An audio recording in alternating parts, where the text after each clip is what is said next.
یه سری جزئیات جدید از پرونده الهه حسین نژاد، همون دختری که چند روز گم شده و دیگه هم خبری ازش نیست، توسط یه عزیزی که اسمش علیرضا بود و میگفت الهه از آشناشونه واسم فرستاده شد. میگفت الهه برادر معلول داره. چند روز پیش مادر الهه باهاش تماس میگیره تا واسه مراقبت از برادر معلولش بره خونه. الهه یه ساعت زودتر از محل کارش خارج میشه و با استاپ میره میدون آزادی. بین ساعت 7 تا 7 و نیم غروب الهه تو میدون آزادی تهران سوار یه خودرو شخصی میشه تا بره اسلام شهر.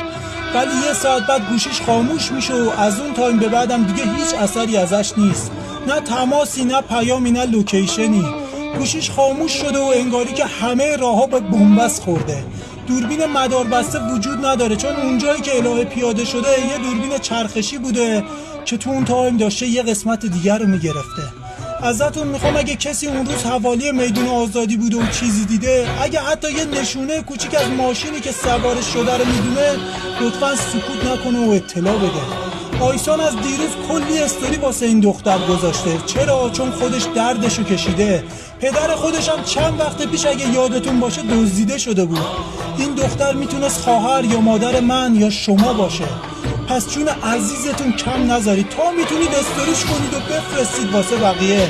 خیلی مخلصم.